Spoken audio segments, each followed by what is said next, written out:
gravação. Acho que começou. Será que começou? Vamos lá, então. Olá, pessoal. Vocês podem mandar um oi aí pra gente ter certeza que iniciou? Dá um oizinho para que a gente possa ver se vocês estão aí. Tudo bem contigo? Então, olá, professora. Tudo jóia? Tudo bem? Então, primeiro, deixa eu dar boa noite para todos vocês, né? Agradecê-los por estarem aqui conosco, acompanhando a live de hoje sobre um tema que é tão importante e tão relevante que a gente discuta, né? Não apenas hoje, mas continuamente, né? Quero agradecer a professora Manon por estar aqui comigo para falar desse tema, que eu sei que também é muito caro para você. Deixa eu te apresentar antes para os nossos alunos. A professora Manon, ela é professora do curso de Administração Pública e também do curso de Gestão Pública, né? Então, ela trabalha com a gente aqui na escola, né? É nossa colega e ela também estuda mulheres, né? A relação entre mulher Exatamente. E política pública, não é, professora? As relações de mulheres e políticas públicas. Quero agradecer o convite de estar aqui com vocês. Para mim é uma grande honra representar a Coordenação de Relações Internacionais, professora Carolina, que por alguns motivos está em uma reunião executiva e, né, não conseguiu estar aqui. Nathalie, dividir essa mesa contigo é tremenda responsabilidade diante da tua sabedoria aí, né? E quero agradecer muito aí poder compartilhar com vocês e parabenizar, né, as meninas, as moças e as mulheres da área de relações internacionais, por quem eu tenho uma grande paixão, né? Meu esposo é formado em relações internacionais, então eu convivi com o tema muito e a gente sabe a relevância do papel de vocês e das mulheres nas relações internacionais. Então, muito obrigada pelo convite. Imagina, a gente fica feliz com a sua contribuição aqui com a gente, né? Então, qual é o objetivo de hoje, né? Como a gente, acho que todo mundo já sabe, ontem foi o Dia da Mulher, né? Então, tendo isso em conta, né, sabendo que ontem foi esse dia tão importante, a gente pensou que a gente deveria usar esse espaço para discutir um pouco essa relação da presença da mulher, quais são os desafios, as dificuldades, e, enfim, as oportunidades com a participação da mulher na área científica, né? Tentando entender esse movimento. E eu acho que seria interessante deixar claro, né, que quando eu falei que esse não é um assunto relevante apenas para a gente discutir hoje, mas eu acho que é sempre importante a gente pensar que não é só em março, né, não é só nessa data que a gente deve discutir esses temas que são tão importantes para a gente pensar nas estruturas de poder e como elas impactam nas relações cotidianas entre os gêneros e até mesmo entre raça, quando a gente pensa em outras dinâmicas que vão até se aprofundando mais, né, que quando eu vinha estudando para essa live, o que eu percebi é que a gente tem muitos avanços no que toca a participação da mulher na ciência, o que é muito legal. A gente tem muitos desafios ainda pela frente, bastante. Muitas coisas. Mas eu acho que tem muito poder institucional, né, nas organizações, né, aquele poder cultural que está ali dentro da instituição, enfim, e acho que esse é um grande desafio. Exatamente. Né? E não é só hoje. Não né? é só Como hoje. Você bem disse. Hoje é para a gente lembrar, né? Para a gente lembrar, fazer aquele marco ali, aquele deadline, para que a gente possa o ano inteiro pensar nisso e rever esses conceitos, né? Exatamente. Então, eu acho que é muito importante a gente discutir isso e além, né, discutir como se dão, né, essas relações dentro das estruturas sociais, dentro das instituições onde nós trabalhamos, né, onde nós atuamos. E aí, por isso que a gente trouxe, né, esse tema da mulher na ciência. Primeiro, porque eu acho que é um tema relevante do ponto de vista para todas nós, né, que estamos aqui trabalhando. Nós somos todas professoras, mulheres, mas nós também atuamos na área científica dentro da pesquisa, então é um tema que nos toca pessoalmente. E também interessa a todas as nossas alunas e também os nossos alunos, porque afinal, né, falar sobre o aumento da equidade entre os gêneros e repensar as estruturas de poder não é algo que diz respeito apenas às mulheres ou beneficia apenas as mulheres, né? A gente está falando de uma estrutura de poder que está muito além, né, de tudo isso, né, professora? Exatamente. E que eu acho que as políticas de gênero, as políticas públicas transversais, elas acabam tendo uma resposta muito pronta, mas que precisava ir mais além, né? Exatamente. Eu acho que a política pública, às vezes, ela fica sobre a mesa, mas a relação do convívio, ela acaba sendo mais difícil. Nós estávamos falando, inclusive, com a professora Nathalie, de que as posições de gestão, elas, conforme vai subindo a hierarquia, vai diminuindo o percentual de mulheres, Exatamente. Né? E isso é sintomático, né? Sintomático de como a gente pensa a sociedade de uma forma geral, né?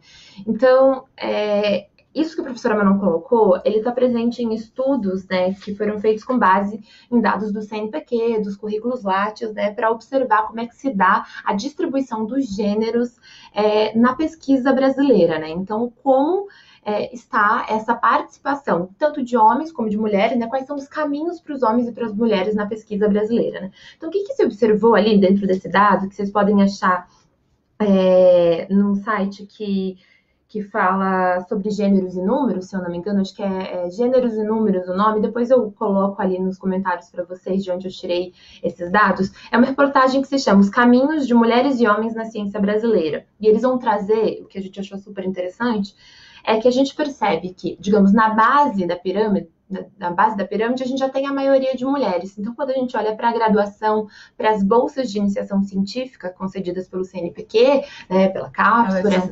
tendenciosamente femininas. São tendenciosamente femininas. A gente já tem aqui 57% de mulheres na graduação, com relação a 43% de homens. Então, a gente já tem uma entrada feminina, digamos, nesse primeiro extrato, né, ali, muito grande. Mas conforme a gente vai avançando ali para o mestrado, para o doutorado, a gente percebe que isso vai diminuindo. No mestrado, a gente ainda tem mais mulheres. A gente tem 52% de mulheres para 48% de homens. No doutorado, há uma equiparação e fica 50-50 de bolsas de doutorados para homens e mulheres. Esses dados, se eu não me engano, vão até 2017. Então, já pode ter se alterado alguma coisinha. E eu acho que é válido lembrar que nós estamos falando de 2017... Professora Nathalie, nós estamos falando de 57 anos, né? Porque estudos, né? Estudos comprovam, mas nas minhas pesquisas eu identifiquei de que as mulheres elas não podiam fazer o terceiro grau, né? Isso nós estamos falando da década de 50, 60, e temos a história aqui de uma grande, em Curitiba, né? De uma grande gestora acadêmica, que foi a primeira mulher a assumir uma posição de gestão acadêmica, e ela teve que pedir na Câmara de Vereadores para que ela pudesse cursar o magistério, que era o normal, e depois ela foi empossada numa Câmara de Vereadores como professora, né, que é a professora mais maravilhosa que eu acho que eu conheço aí, né?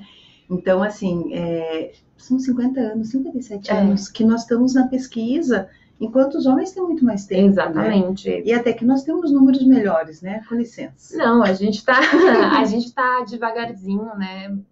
E eu acho que isso é fruto do trabalho, né, de todas as mulheres que se engajam na pesquisa e no mercado de trabalho, né? Então é importante salientar que uma das coisas que eu mais pensei enquanto eu estudava para essa live é que essa dinâmica que se observa na área acadêmica, então na carreira científica, ela não é muito diferente, provavelmente, da dinâmica que se observa em outras carreiras, né? Porque isso está vinculado a algo que é muito mais profundo da estrutura social do que a simples pesquisa. Isso não está vinculado a características pessoais ou a características de gêneros, né? Isso está vinculado, na verdade, a uma forma de se pensar a sociedade que leva a uma maior dificuldade, né, para a entrada da mulher no mercado de trabalho em cargos, digamos, de níveis mais altos da gestão. E essa dificuldade está geralmente relacionada a, primeiro, uma forma de a condutas sociais, as expectativas que se colocam entre os gêneros,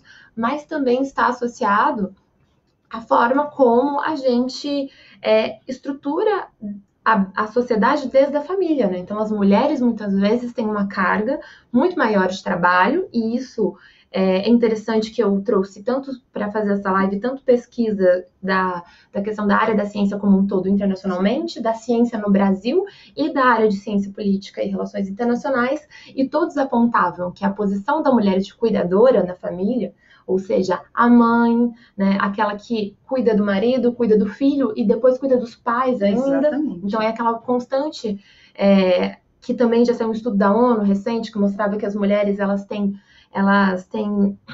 muito mais horas de trabalho domésticos que não são remunerados, né? Tudo isso é apontado pelos pesquisadores como um dificultador para produzir de acordo com o que se espera num campo tão competitivo. Inclusive nós temos alguns estudos que demonstram, e eu acho que isso é até é muito notório, né, que todas as esposas, né, de cargos de gestão política, estamos falando aí de prefeitos, governadores, né, enfim, presidência, elas tendem a ir para cargos de assistência social, é uma característica, né, isso vem da mulher, do ser cuidador. Então, o homem vai cuidar da política e ela vai cuidar do ser humano, né? Então, nós identificamos isso sempre, desde sempre, a primeira dama, seja ela, né, o nível que for, ela tende a ser essa cuidadora.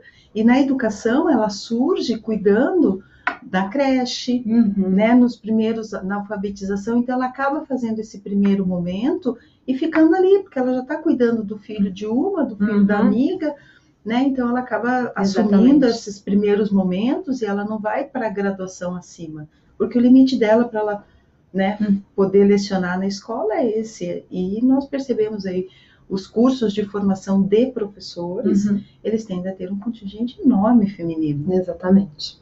A gente tem ali toda uma, eu acho que também um histórico social, para além de estruturas de poder mais profundas, a gente também tem uma cultura social que nos leva a esse, digamos, a essas dificuldades que são aumentadas. Isso não quer dizer que a carreira acadêmica, a pesquisa científica, seja fácil para os homens, né? Mas apenas o que, e é interessante que isso tem sido comprovado por meio de pesquisas, por pesquisadoras, geralmente mulheres, mas não unicamente, né?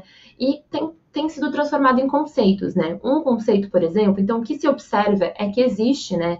Se observou dentro desse estudo, é que as mulheres estão mais frequentemente localizadas, né? Em maioria, elas estão localizadas nos estratos mais baixos da pesquisa acadêmica, né? Então, elas têm bolsas de mestrado, bolsas de iniciação científica, são graduandas, enquanto os homens são maioria nos estratos superiores, ou seja, a docência no ensino superior, ela é majoritariamente masculina ainda, embora a gente esteja avançando muito no sentido de termos cada vez mais mulheres dentro do ensino superior lecionando, né?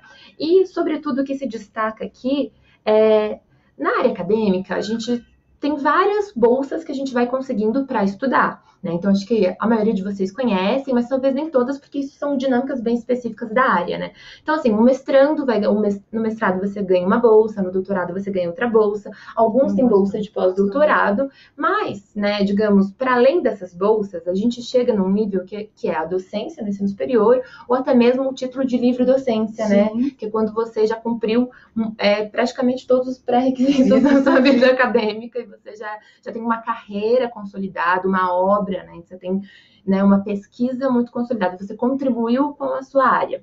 E para essas pessoas que estão localizadas ali no ensino superior, né, já são doutores, já são professores ou já têm o título de livre docência, existe uma bolsa chamada Bolsa Produtividade, que é concedida pelo CNPq, que é um fomento para que você pesquise. Continue pesquisando. E ela vai escalonando. Você é bolsista 1, 2, 3...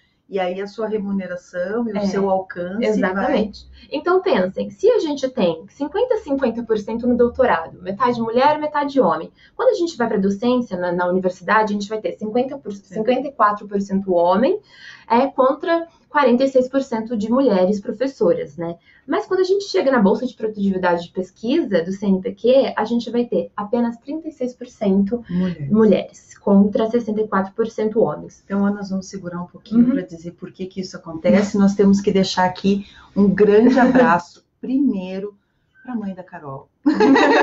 Suane, é assim que fala, Cordeiro, um grande abraço, que você tenha tido um grande Dia das Mulheres, porque você é uma grande guerreira, a Carol sempre fala de ti, e nós, né, Nathalie, representando a Carol aqui, te desejamos aí um beijo e um todo cuidado. Não posso deixar de falar da Vanilda Valentim, de Dourados, que a Carol falou assim, existem duas que são super parceiras e que você não pode deixar de falar, né? Uma delas é a Vanilda Valentim, a outra é a Claudiene. A Claudiene. Claudiene, você não apareceu aqui ainda, eu estou preocupada contigo, a Carol não está, mas eu estou, mas você pode vir, né?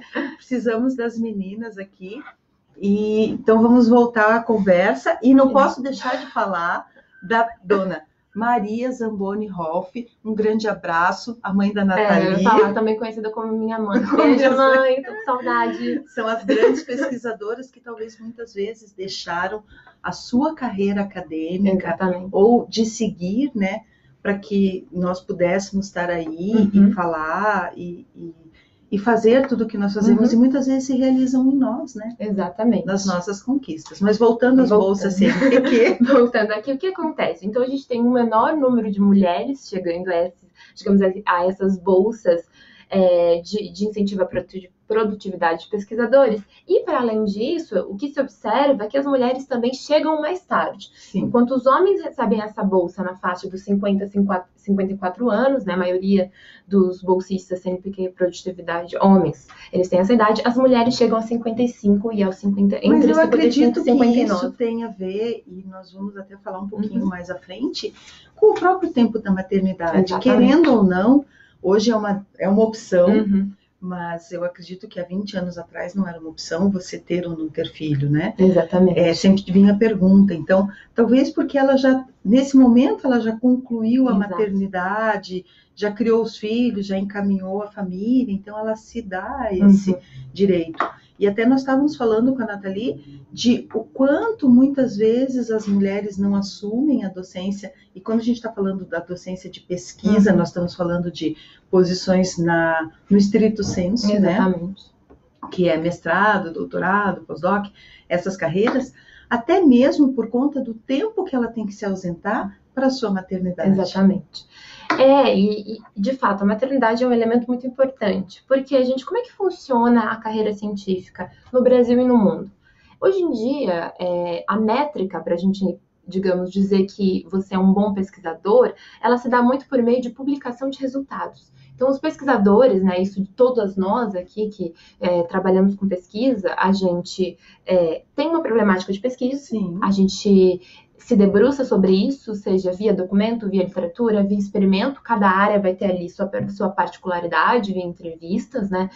Professor Manon, se não me engano, você usou entrevista? Eu usei entrevista, resgate histórico, então, pesquisa. Exatamente. E aí você produz toda sua problemática, usa a sua metodologia, operacionaliza a pesquisa, você escreve um paper, você publica o resultado. Então, e isso, sistematicamente, precisa ser realizado dentro da área acadêmica. E nós trouxemos os números das publicações internacionais e nacionais entre homens e mulheres? Eu acho que os números especificamente eu não tenho, mas o que eu tenho é que... É que a gente fala assim que há um grande, né, debate aí das mulheres cientistas, que foi o dia agora em março, de que no Brasil nós temos um grande número de publicação de mulheres, mas elas não publicam no exterior. Exatamente.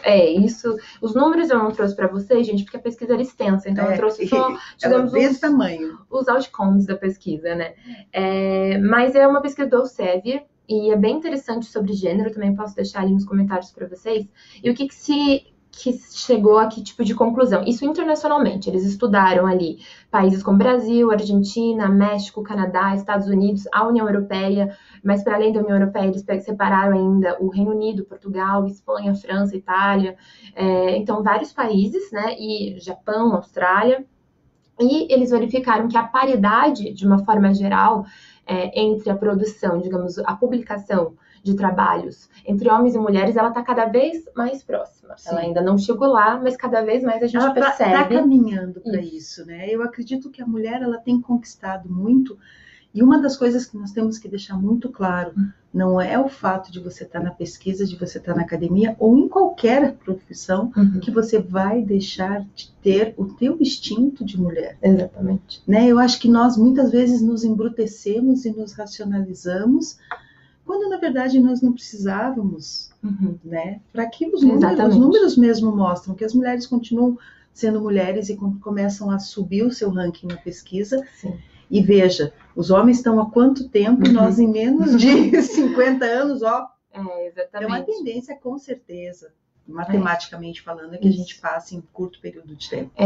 Exatamente, professora. A gente tem, até se a gente estava conversando com a professora Manon, que a gente observa com esses dados brasileiros, né, que a gente está tendo mais entrada na área acadêmica. Sim. Então, isso é positivo, porque pode ser que mais para frente, né, a gente chegue a uma paridade maior entre professores e professoras na área acadêmica do ensino superior brasileiro, porque, enfim, a gente tem uma maior entrada de pesquisadoras excelentes, tão excelentes quanto os pesquisadores, né, que a gente consiga cada vez mais chegar a essa equidade que passa, né, por entender como é que como é que se localiza essa estrutura onde a gente tem que trabalhar. Falando na ciência social aplicada. É claro que isso não, de repente, ciências humanas, aí a gente está falando das licenciaturas, aí é uma outra cultura, né? Então, falando de ciências sociais aplicadas, isso é uma evidência muito clara, né?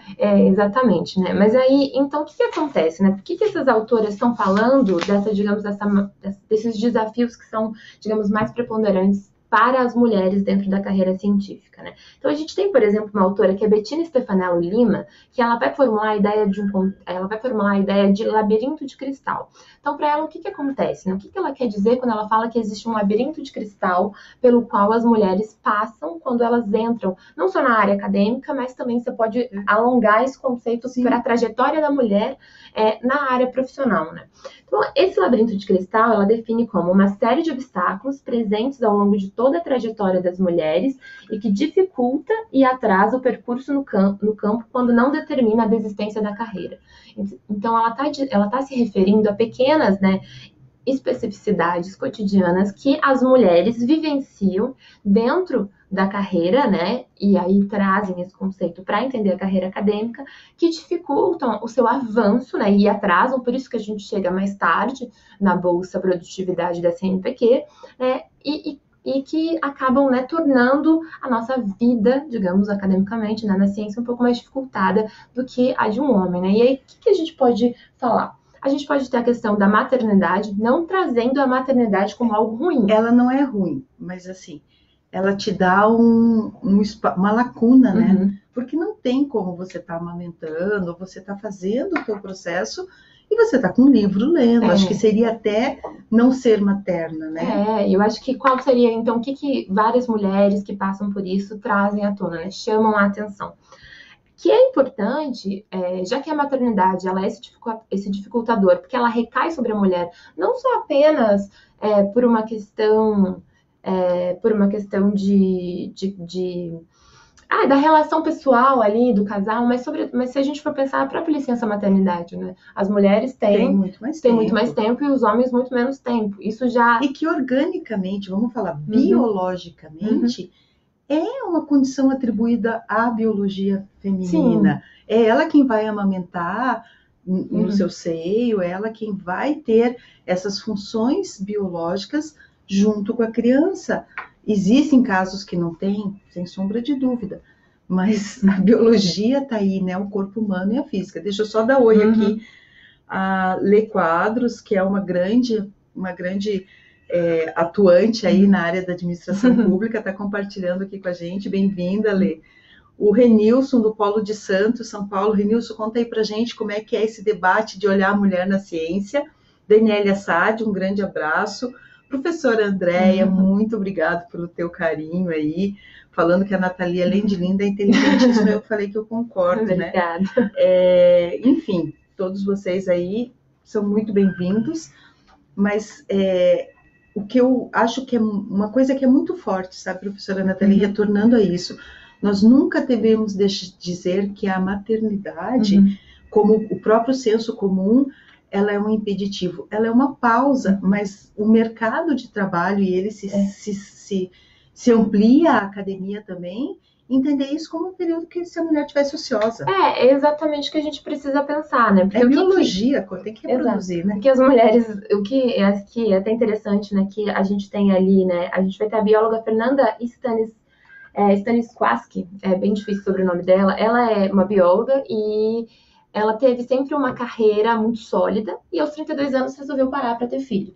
E aí o que ela percebeu é que foi muito difícil voltar, né? Sim. Além dela ficar ali, tirar o seu tempo, ela decidiu também, assim, é bem interessante quando você vai lendo o relato dela, em que ela explica em que ela teve o filho, era algo que ela queria tanto a carreira acadêmica quanto a maternidade, e ela resolve tirar ali um ano onde ela de fato se dedica a ser mãe, né? Ela não sai do emprego dela, mas ela, digamos, pisa no freio. A gente sabe que na área acadêmica a gente está sempre produzindo, sempre estudando, Sim. projeto de pesquisa, aluno para orientar, artigo para publicar, né? Então ela pisa um pouquinho no freio para poder viver a maternidade, que é um direito de toda mulher e de todo pai também viver a paternidade, né? Porque a questão é que a gente vive nessa estrutura social onde recai mais sobre a mulher, e a questão que eu falei do auxílio maternidade, é para a gente ver que até nisso a gente percebe que a cuidadora, por mais que seja biologicamente, a cuidadora recai sobre ela, porque são só 5 dias, né? Sim. Eles não têm nem um mês ali para poder partilhar, né? Para poder partilhar da relação familiar. Quantos pais sentem isso, né? Exatamente. Então ela fala que ela sentiu essa dificuldade e aí ela começa, como ela percebe que ela acaba, e não só uma dificuldade de voltar por causa de colegas, mas isso se transformou em vagas perdidas, em fundos para pesquisas que ela não conseguia, porque ela não tinha tantas publicações quanto os colegas da mesma idade, inclusive cartas em que ela recebia que falavam que ela devia se preocupar, porque colegas da mesma etapa da carreira acadêmica estavam mais avançados do que ela. Porque as pessoas não entendiam ali, porque ou não viam, você não coloca no Lattes, né? Não existe uma licença maternidade propriamente dita na área da pesquisa, né? E ela... Acho que nenhuma área, né? Não, né? Nenhuma área. Acho que a pesquisa se trabalha tanto em casa que isso afeta mais ainda, né? Como qualquer outra área, na verdade, né? Mas enfim, aí ela vai criar um grupo que se chama Parent in Science, que é brasileira, ela é uma brasileira, uma bióloga, e ela cria esse grupo justamente para começar a ter, não apenas pesquisar os efeitos da maternidade com relação à produtividade das mulheres na área acadêmica, pode até ter dos homens, mas no geral a gente percebe que é algo que recai mais sobre os ombros das pesquisadoras, né?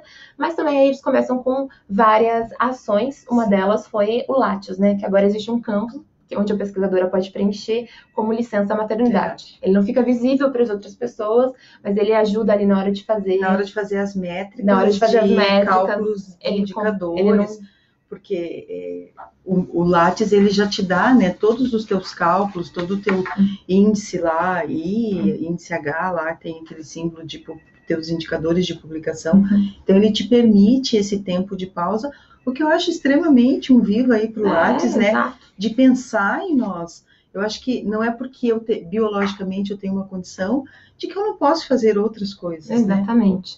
Né? E aí a gente começa a ter, né, digamos, todo esse debate para além até, eu diria, da ciência, mas também para a própria política da ciência, a gente fala muito sobre isso, né?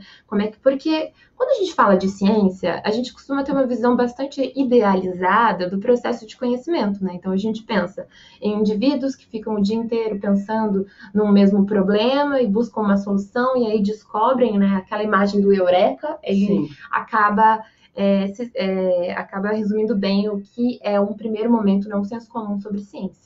Mas, na verdade, a ciência, como todas as áreas ali da organização social e das instituições sociais, ela passa cada vez mais a se estruturar e a se adequar à forma como a sociedade vem se desenvolvendo, tendo em conta, sobretudo, o desenvolvimento tecnológico, né?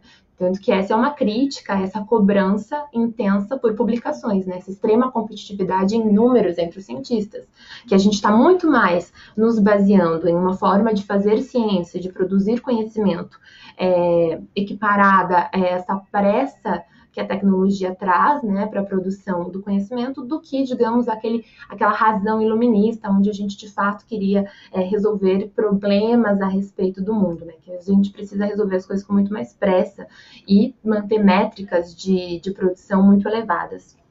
Quando, na verdade, nós, às vezes, esquecemos dos próprios resultados. Nós temos aí até a nossa querida Claudiene, que resolveu aparecer. Bem-vinda, Claudiene, que você estava sumida, hein? A Carol falou para eu te dar oi, professora Carol, e você não me aparece. Então, assim, nós temos grandes pesquisadoras que trouxeram campos de conhecimento maravilhosos na área de anestesia, na área de enfermagem, na área da matemática. O primeiro livro de álgebra foi de uma mulher, né? Foi um grande marco, porque a matemática, as exatas, elas são tradicionalmente áreas masculinas, né, até então, e hoje nós temos aí um grande número de engenheiras, enfim. Eu acho que pensar em números, às vezes o quantitativo, ele esquece o qualitativo. Eu acho que ele tem que andar para e passo. Exatamente. A gente nunca pode separar as coisas, né? Mas aí, gente, além da maternidade, porque isso não é a única problemática, mas é algo muito importante de se discutir, porque de fato é um direito do homem e da mulher, e quando a gente fala em uma sociedade mais igualitária, né, ou quando a gente pensa em maior equidade dentro do processo, dentro da academia, dentro do processo de produção do conhecimento científico, a gente precisa pensar que, tendo em conta que a área é extremamente competitiva, a gente precisa desenvolver políticas, né, que facilitem, que fomentem o acesso das a mulheres. inovação.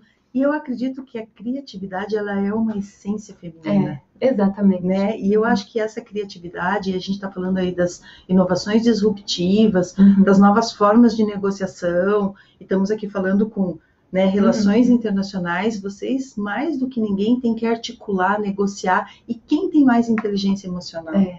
Exatamente. E aí, indo especificamente para a área de ciência política e de relações internacionais, e também de políticas públicas, né? Porque a gente está numa grande área, a gente tem um artigo muito interessante que é recente, foi publicado no ano de 2019 na Civitas, que é da aluna, né, Márcia Rangel Cândido, e ela publicou em coautoria com o João Férez Júnior e o Luiz Augusto Campos. O artigo se chama Desigualdade na Elite da Ciência Política Brasileira. E eles tentam abordar, eles não tratam só da questão de gênero, mas trazem outros elementos, né, mas também trabalham com a questão de gênero, né. E quantas pessoas hoje tem dentro da área, quantas mulheres hoje tem dentro da área de ciência política? Olha, de ciência política, a gente está falando com um número de dados, exatamente. Quando a gente pensa nas áreas das ciências sociais, a gente sempre vai ter sociologia, antropologia e ciência política. Dentro dessas áreas, a gente sempre teve aquela identificação de que a ciência política é uma área mais masculina, enquanto a antropologia é mais feminina, e a sociologia é aquele meio termo ali no meio. Em números, o que a gente observa a partir desse artigo, esse artigo de 2019, é que, de fato, isso se converte em números dentro da pós-graduação, gente. Então, aqui exclui os alunos da graduação, a gente está falando de pós-graduação. A gente tem na ciência política 67% de homens e 33% de mulheres.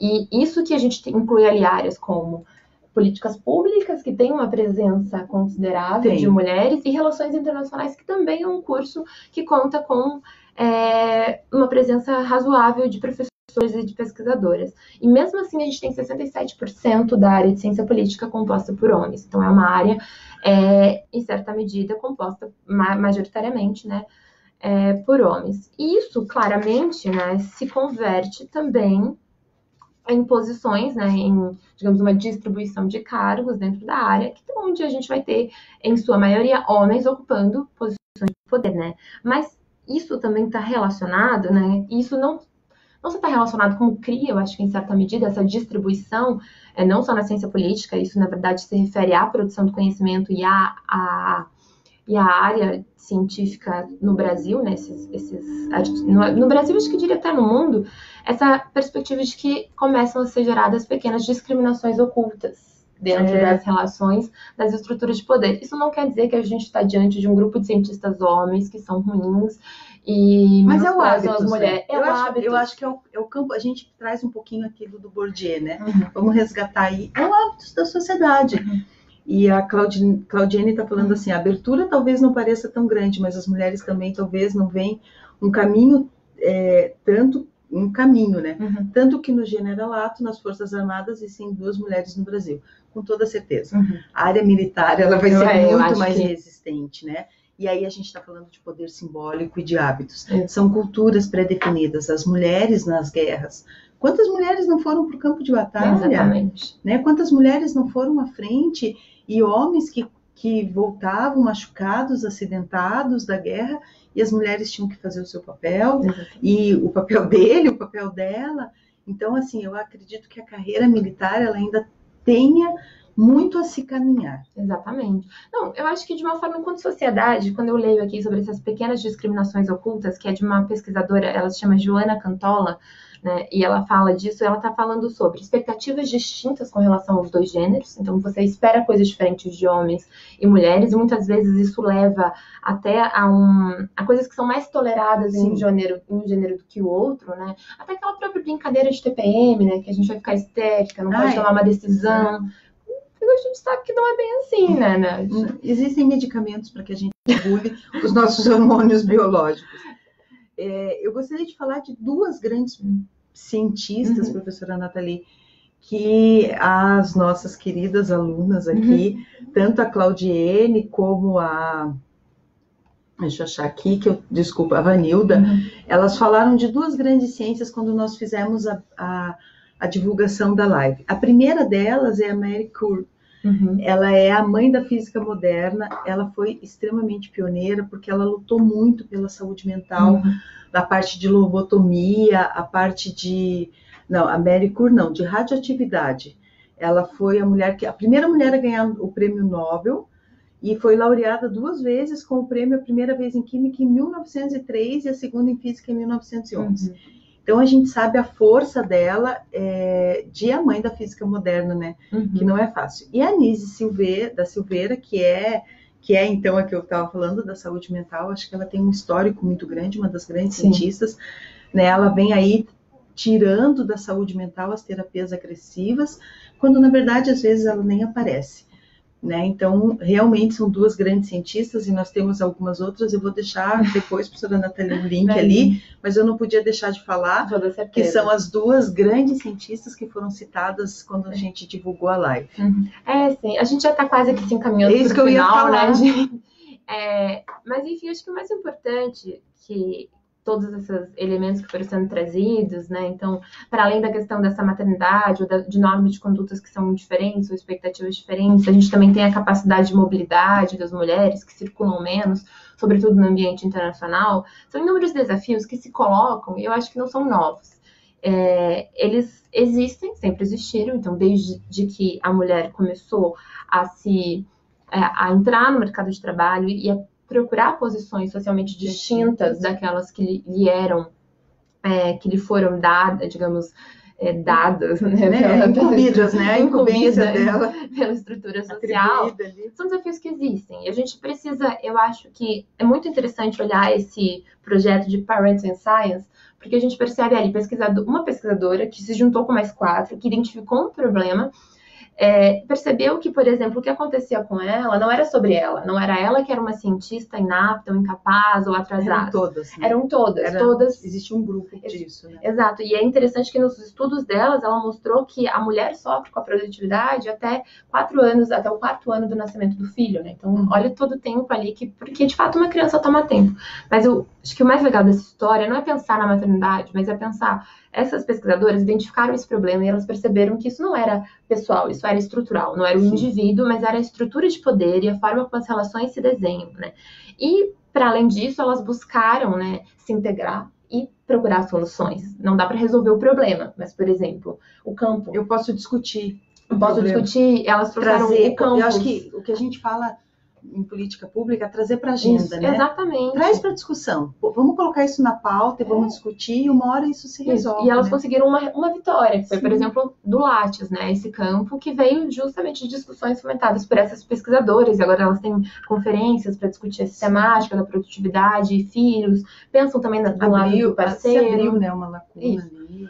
E eu acho que o mais importante é isso. Ou seja, a gente está aqui falando das mulheres na ciência, mas essas discriminações ocultas, o labirinto de cristal, ele ocorre com a mulher no mercado de trabalho de uma forma geral. Então, acho que o mais importante é a gente olhar para esse grupo e tirar isso como lição de que os problemas existem, os desafios estão aí, a estrutura de poder, ela nos é dada, mas a gente tem condições, via discussão, via debate, via identificação do problema, reflexão e, claro, né, se unindo, porque dificilmente um indivíduo vai conseguir ecoar sozinho, né, uma mulher vai conseguir ecoar sozinha, por isso que a gente discute tanto a questão da sororidade.